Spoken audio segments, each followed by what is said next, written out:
প্রথমত, আপনি তার সঙ্গে যে রাস্তাগুলো চলাচল করতেন বা যে পথে আপনি হেঁটেছেন তার সঙ্গে, এটা আমি আপনার অনলাইন রিলেশনশিপের ক্ষেত্রে বলছি না, অফলাইন রিলেশনশিপের ক্ষেত্রে বলছি। আপনি যে পথে হাঁটছিলেন, যেদিকে যাচ্ছিলেন, যেখানে দেখা করেছিলেন, সেই দিকগুলা থেকে আপনি সরে আসেন। আপনি ওই দিকগুলাতে মিনিমাম 6 মাস থেকে 3 মাস যাওয়া বন্ধ করে দেন।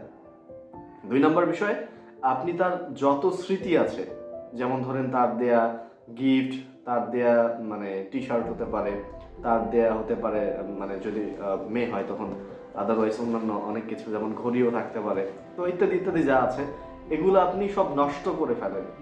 ভাবছেন নষ্ট করে ফেলবো, কত কষ্ট। কিচ্ছু করার নাই, এটা আপনাকে করতেই হবে। আপনি যদি তাকে ভুলে যেতে চান বা তার থেকে আপনি দূরে থাকতে চান, তাহলে আপনার অবশ্যই এটা করতে হবে।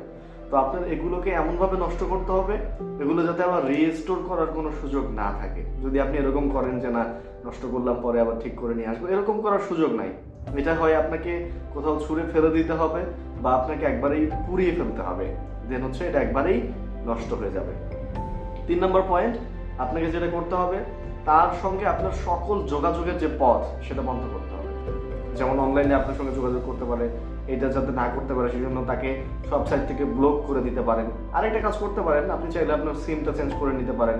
আপনি চাইলে তার মানে যে অনলাইনে যে আইডিটা আছে ওইটা আপনি ব্লক না করে আপনি নিজের নতুন করে একটা আইডি ক্রিয়েট করতে পারেন। এটা একটা কিন্তু ভালো অপশন। হ্যাঁ, আরেকটা কাজ কি, সেটা হচ্ছে আপনি আপনার ফোনে তার যত স্মৃতি আছে, যেমন ধরেন তার পিকচার, তার ভিডিওস, এগুলো কিন্তু আপনি ডিলিট করে দিবেন সাথে সাথে।